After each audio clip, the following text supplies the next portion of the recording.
Doctor दीपक जो है hospital के अंदर सबसे ज़्यादा काम कर रहे थे, वो हर आदमी की बात सुन रहे थे और उनको जो है स्केप गोट बनाया गया, उनको बलि का बकरा बनाया गया। हम उनके इस एक्ट को कंडेम करते हैं। कहना चाहूँगा पूरा देश और भारतीय जनता पार्टी और देश का एक एक बच्चा जो है उन परिवारों के साथ खड़ा है, दुख की घड़ी में उनके साथ खड़ा है। अगर आपने देखा होगा कि पिछले 1 साल के अंदर कश्मीर के अंदर भारतीय जनता पार्टी का आधार बढ़ा। महबूबा मुफ्ती से लेकर ये जितने भी सेपरेटिस्ट थे ये कहते थे कि 370 और 35 हटने के बाद तिरंगा उठाने वाला कोई नहीं रहेगा। नमस्कार, आप देख रहे हैं लाइव वायर। मैं हूं आपके साथ रवि शर्मा। जम्मू कश्मीर की बात करें तो एक तरफ कोरोना का कहर लगातार जारी है और दूसरी तरफ कश्मीर घाटी की बात करें तो वहां पर लगातार खून खराबा जो है वो आतंकियों के द्वारा किया जा रहा है। पिछले 2 दिनों की बात करें तो पहले बीडीसी चेयरमैन भूपेंद्र सिंह और उसके बाद कल शाम को आतंकियों ने गोली मारकर एडवोकेट बाबर कादरी की भी हत्या कर दी। आखिर कब कश्मीर घाटी के अंदर खून खराबा रुकेगा और कोविड-19 के चलते भी आतंकी इस तरह की घटनाओं को अंजाम दे रहे हैं, इस सब पर हम बात करेंगे। और बातचीत करने के लिए हमारे साथ मौजूद हैं भारतीय जनता पार्टी के वरिष्ठ नेता, पूर्व एमएलसी, वर्तमान जनरल सेक्रेटरी और कश्मीर के प्रभारी विबोध गुप्ता जी। सर, स्वागत है आपका। धन्यवाद सर। विबोध सर, कोविड-19 का कहर लगातार पूरे विश्व की बात करें, देश की बात करें, जम्मू कश्मीर में चल रहा है, लेकिन कश्मीर घाटी की बात करें तो अभी भी खून खराबा जो है वो चल रहा है। पहले भी कहीं पीआरआईज़ की हत्या की गई। परसों की बात करें तो भूपेंद्र सिंह जो हैं वो उनकी हत्या कर दी गई। कल शाम की बात करें तो बाबर कादरी जो कि एडवोकेट भी थे और एक अच्छे प्रवक्ता भी थे, उनकी गोली मारकर हत्या कर दी जाती है। सर, क्या कहेंगे? पहले तो मैं जिनकी वहाँ हत्याएं उन्होंने की हैं, जिन्होंने इस देश के लिए बलिदान दिया है, उनके परिवार को जो है नमन करना चाहूँगा, उनको नमन करना चाहूँगा। और मैं ये कहना चाहूँगा पूरा देश और भारतीय जनता पार्टी और देश का एक एक बच्चा जो है उन परिवारों के साथ खड़ा है, दुख की घड़ी में उनके साथ खड़ा है और पूरे कश्मीर के साथ खड़ा है, कश्मीर के लोगों के साथ खड़ा है। जहाँ तक हत्याओं की आप बात कर रहे हैं, देखिए कश्मीर के अंदर पाकिस्तान पूरे तरीके से अपनी वो लड़ाई जो है आतंकवाद की उसने लड़ रहा है। आज वो बुखलाहट में है क्योंकि वो इंटरनेशनल लेवल पे भी फेल हो चुका है। कोई देश इस दुनिया का कोई देश उसकी सपोर्ट में नहीं है। और ख़ासकर अगर हम बात करें तो अरब कंट्रीज़ भी आज कश्मीर को लेकर उसने बड़ी कोशिश की, लेकिन अरब कंट्रीज़ भी अब उसके साथ नहीं है। 370 और 35 हटने के बाद उसने कश्मीर को एक बड़ा मुद्दा बनाने की कोशिश की, लेकिन हर देश ने ये कह दिया ये भारत का अंदरूनी मामला है और उन्होंने जो और उनके अंदरूनी मामले में हम कोई दखल जो है वो नहीं करेंगे। इस बुखलाहट में वो पूरी कोशिश कर रहा है कि ज़्यादा से ज़्यादा वहाँ पर टेररिज्म को फैलाया जाए, वहाँ पर किलिंग्स की जाए। क्योंकि पिछले दिनों में अगर आपने देखा होगा कि पिछले 1 साल के अंदर कश्मीर के अंदर भारतीय जनता पार्टी का आधार बढ़ा। महबूबा मुफ्ती से लेकर ये जितने भी सेपरेटिस्ट थे ये कहते थे कि 370 और 35 हटने के बाद तिरंगा उठाने वाला कोई नहीं रहेगा। लेकिन आपने देखा कि ये 1 साल के बाद 5 अगस्त जब दोबारा जश्न मनाया गया जम्मू कश्मीर के अंदर 370 और 35 हटने के बाद, उसके कश्मीर के अंदर हर पोलिंग बूथ लेवल तक, हर गांव के अंदर, हर पंचायत के अंदर जो है वह तिरंगा फहराया गया। इस बुखलाहट के अंदर आतंकवादी जो है वो घटना करने की कोशिश कर रहे हैं। लेकिन मैं कहना चाहूँगा कि पिछले 1 वर्ष के अंदर 40% आतंकी उसी पर मैं आने वाला था। सर, भारतीय जनता पार्टी की केंद्र सरकार की बात करें, जब धारा 370 में बड़े बदलाव किए गए, लगातार ये कहा जा रहा था कि आतंकी जो घटनाएं हैं वो काबू में आ जाएंगी, आतंकवाद ख़त्म हो जाएगा। उसके बाद हवाला 4G को लेकर भी जिस तरह से बात उठती थी कि 4G जम्मू कश्मीर के अंदर नहीं चल रहा है, तो उस समय ये कहा जाता था कि आतंकी घटनाएं जो हैं वो इसके कारण होती हैं, सुरक्षा का हवाला दिया जा रहा था। 35 से ख़त्म हुआ, 370 ख़त्म हुआ, लेकिन आतंकवाद जो था वो अभी तक ख़त्म नहीं हुआ। मैं आपको यही कह रहा हूँ कि 40% आतंकवाद जो है वह ख़त्म हुआ है इस साल के अंदर, और 40 से 45% जो है लोकल यूथ जो उनके साथ जुड़ रहा था उसमें कमी आई है। ये एक बड़ी बात है, बड़ा एक अच्छा एक मैं कहूँगा कि एक साइन है पीस का कश्मीर के अंदर। और उसके साथ मैं ये कहना चाहूँगा कि आज वो सॉफ्ट टारगेट ढूंढ रहे हैं। अगर आप देखें कि पिछले इतनी देर से आगे वो सिक्योरिटी फोर्सेस के ऊपर बड़े हमले करते थे, बड़े आतंकवादी हमले करते थे, कहीं पर हम देख रहे थे कि भाई हमारे पुलिस के जवानों को वो मार रहे हैं, कहीं पर हमारे आर्मी के लोगों को ऊपर वो जो है वो आतंकवादी हमला कर रहे हैं। लेकिन आज वो इस सॉफ्ट टारगेट देख रहे हैं कि कहाँ पर जाकर हम किसी एक सिविलियन को जो है वो मार गिराएं।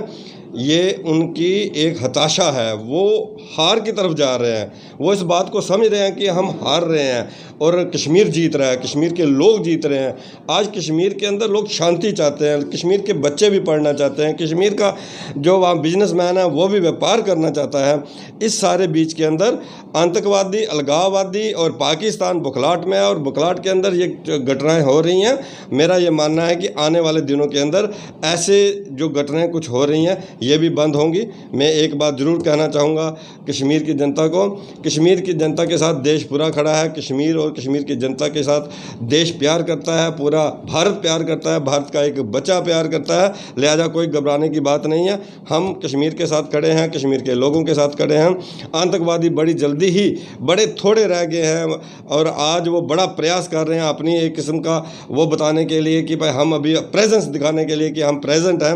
आज अगर आप कहें तो कल भी 2 आतंकवादी मारे गए, पूरे तरीके से कार्डन किए जा रहे हैं, उनके सर्च ऑपरेशन चल रहे हैं, जगह उनको ढूंढ ढूंढ के मारा जा रहा है। मैं ये कहना चाहूँगा कि एक भी आतंकवादी जो है यह नहीं बचेगा। जम्मू कश्मीर पुलिस बड़े अच्छे ढंग से यहाँ पर काम कर रही है और उसके साथ साथ वो आर्मी जो हमारी जो है देश की जो है वो यहाँ पर काम कर रही है। मेरी शुभकामनाएं जम्मू कश्मीर पुलिस और पैरामिलिट्री फोर्सेस और आर्मी के साथ हैं कि आने वाले दिनों के अंदर वो और आतंकवादियों को मार गिराएंगे और आतंकवादी घटनाओं में जो है वो गिरावट आएगी। इसके बाद सर कोविड-19 की बात करें तो जिस तरह से पूरे दुनिया में, पूरे हिंदुस्तान में, जम्मू कश्मीर के अंदर इसका कहर है, लेकिन लोगों की बात करें तो सर बार बार फिर वो सवाल ना चाहकर भी लोगों के सवाल होते हैं तो हमें पूछना पड़ता है और सवाल भारतीय जनता पार्टी से पूछना लाजमी होता है क्योंकि केंद्र में भारतीय जनता पार्टी की सरकार है और जम्मू कश्मीर में उपराज्यपाल सब कुछ देख रहे हैं तो भारतीय जनता पार्टी का सीधा केंद्र का कंट्रोल यहाँ पर है। सर कोविड-19 के दौरान भारतीय जनता पार्टी के नेताओं ने बड़े बड़े दावे किए कि हमारे कार्यकर्ता बूथ लेवल पर पहुंचते हैं, लोगों की हम समस्याएं सुनते हैं, लेकिन कुछ दिन पीछे चलें, हाल ही में तो आपने देखा कि जीएमसी जम्मू की बात करें, वहां पर 5 से 6 लोगों की मौत एक ही दिन में हो गई ऑक्सीजन की कमी के कारण। तो सर लोगों को कोई फ़ायदा उसका अभी तक हुआ नहीं है। जब 370 गया उसके बाद लगातार अपनी लड़ाइयाँ जो हैं वो अधिकारियों की ख़त्म नहीं हो रही हैं। क्या आपको लगता है कि उपराज्यपाल प्रशासन जो है वो यहाँ सब कुछ संभाल नहीं पा रहा है? सरकार यहाँ पर होनी चाहिए थी, लोगों की बात सुनी जाती।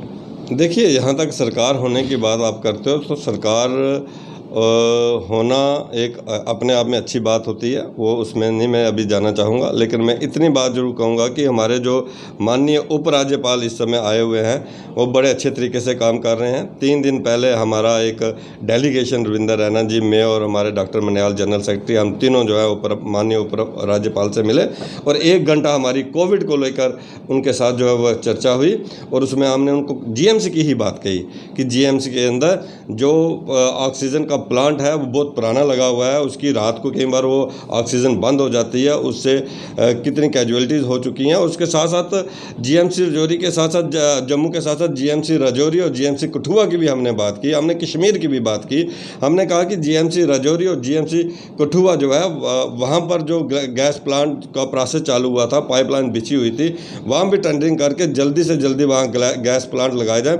और जीएमसी जम्मू के अंदर टेंडर हो चुका हुआ है कि नए गैस प्लांट का, लेकिन कहीं ना कहीं एडमिनिस्ट्रेटिव लेवल पे उसको रोका जा रहा है। उस गैस प्लांट को जल्दी से जल्दी लगाया जाए, उसके लिए रुपये भी सैंक्शन हो चुके हैं। मैं ये कहना चाहूँगा कि भाई हमारे कोविड वार्ड, और हमने उनसे ये कहा कि भाई हर डिस्ट्रिक्ट हॉस्पिटल के अंदर जो है कोविड वार्ड बनने चाहिए और हर सब डिस्ट्रिक्ट हॉस्पिटल के अंदर भी जो है डॉक्टर्स को पूरे तरीके से हिदायत होनी चाहिए कि कोविड पेशेंट अगर आएगा तो उसे अच्छे से ट्रीट किया जाए, अच्छे से देखा जाए। आप जीएमसी जम्मू की बात करते हैं, मैं कहूँगा जीएमसी रजौरी में भी हमारे कोरोना के कारण 2 हमारे नौजवान जो है वो चले गए। मैं ये कहना चाहूँगा कि इसमें कोऑर्डिनेशन की कमी, यहाँ पर डॉक्टर्स को ऑन बोर्ड नहीं लिया गया। यहाँ पर जो हमारे HODs हैं, जितना उनको काम करना चाहिए, उनको फोर फ्रंट पे आना चाहिए, HODs फोर फ्रंट पे नहीं आ रहे हैं। हमारे पर जहाँ पर जो हमारे स्पेशलाइज्ड डॉक्टर्स हैं, उनको जितना फोर फ्रंट पे आना चाहिए वो नहीं आ पा रहे हैं। हमारे सिर्फ और सिर्फ medical officer, simple MBBS doctors हैं, वो जान पे हथेली पे रख के पैरामेडिकल स्टाफ हमारा यहाँ पर काम कर रहा है। जब हमारे HODs, हमारे सीनियर डॉक्टर्स जब खुल के बाहर आएंगे तो एक ताकत बनेगी। एक सवाल मैं यहाँ पर रोक करूँगा सर, जिला राजौरी की बात करेंगे। अभी भी देखा जाता है कि कुछ दिन पहले सुंदरबनी से एक पेशेंट जो है उन्हें GMC जम्मू में रेफ़र किया जाता है, वहाँ पर उनका टेस्ट किया जाता है कि वो कोविड पॉजिटिव जो है वो पाए जाते हैं। जहाँ तक हमारी जानकारी है, हमने स्वास्थ्य विभाग के लोगों से बात की, उनका ये कहना था कि उससे पैसे जो है वो नहीं वसूले जा सकते एम्बुलेंस के, मगर 1700 रुपये उनसे भी वसूले गए। आपको लगता है, और लोग लगातार ये दूर दराज की बात करेंगे, राजौरी पुंछ की ही बात कर लें, लोग लगातार ये आवाज़ उठा रहे हैं कि भ्रष्टाचार जो है वो चरम सीमा पर है। इस समय कोविड को लेकर भ्रष्टाचार किया जा रहा है, पैसे जो है वो मोटे रकम जो है वो ऐंठी जा रही है।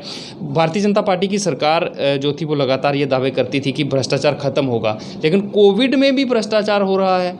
देखिए, भ्रष्टाचार अगर हमारे खून में बस चुका है, हमारी जो एक नस है ना, नस के अंदर भ्रष्टाचार आ चुका है। अगर माननीय प्रधानमंत्री नरेंद्र भाई मोदी जी हमारे उदाहरण हैं, और जिन्होंने कभी, अगर हम देखें उनके परिवार को देखें, आज भी उनका परिवार उन्हीं घरों में रह रहा है जो घर 30 साल पहले बने थे। तो ऐसे माननीय प्रधानमंत्री के रहते अगर इतना भ्रष्टाचार हो रहा है तो कहीं ना कहीं हमें इस बारे में सोचना पड़ेगा। जो बात आप कह रहे हो कि कहीं ना कहीं ऐसी कमी है कि हम उससे बाहर नहीं उभर पा रहे हैं। इस समय सेवा भाव की ज़रूरत है। मैं डॉक्टर हूँ, मैं एडमिनिस्ट्रेटिव लेवल पे मॉनिटर कर रहा हूँ, मैं पॉलिटिशियन हूँ, मैं एक साधारण आदमी हूँ। हम सबको सेवा भाव में आकर और कोऑर्डिनेशन में काम करने की ज़रूरत है, तब हम कोरोना से लड़ सकते हैं। आपने मेरी बात को उस समय पूरी नहीं होने दी। मैं ये कह रहा हूँ कि GMC जम्मू, जब GMC राजौरी अगर ठीक ढंग से काम करे, GMC कठुआ ठीक ढंग से काम करे, हमारे सारे डिस्ट्रिक्ट हॉस्पिटल के अंदर जो है कोविड वार्ड बने, GMC जम्मू में थोड़ा सा बर्डन कम होगा।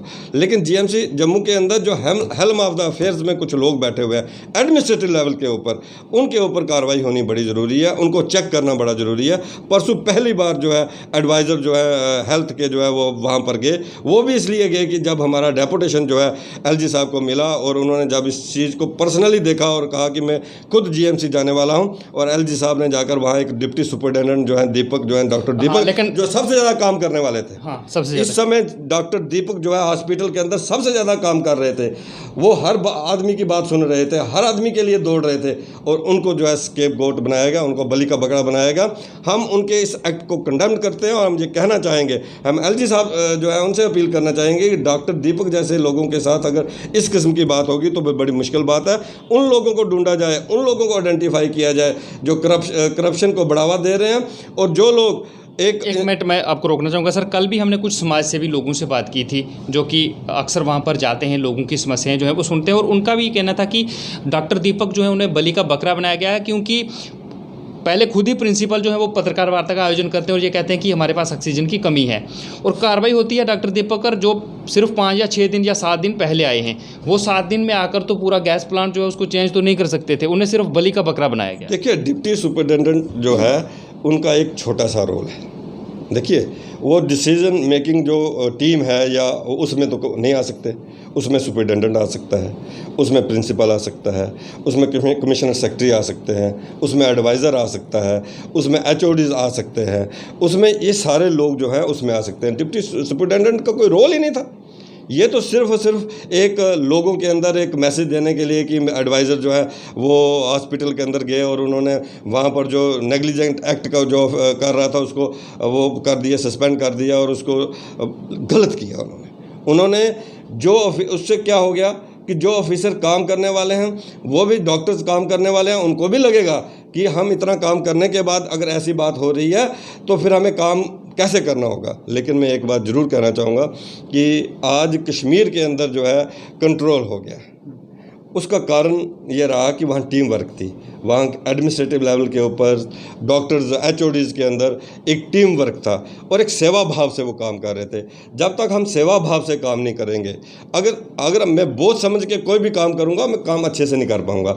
जब मैं सेवा भाव से काम करूँगा, काम और अच्छा मैं कर पाऊँगा। लिहाजा मैं आपसे रवि जी इतना ही कहना चाहूँगा, इस दुख की कष्ट की घड़ी के अंदर हम सिविल सोसाइटी, पॉलिटिकल पार्टीज़ के लोग, डॉक्टर्स, HODs, एडमिनिस्ट्रेटर, चाहे वह सुपरिटेंडेंट हैं, प्रिंसिपल हैं, चाहे एडमिनिस्ट्रेशन लेवल के ऊपर जो ऑफिसर्स बैठे हुए हैं, हम सब को एक दूसरे की टांग खींचने के बजाय एक हाथ में हाथ डाल के एक जैसे मुट्ठी बंद करके जैसे बनता है, मेरा ये कहना है कि हमें मिलकर इस कोविड की लड़ाई को लड़ना है।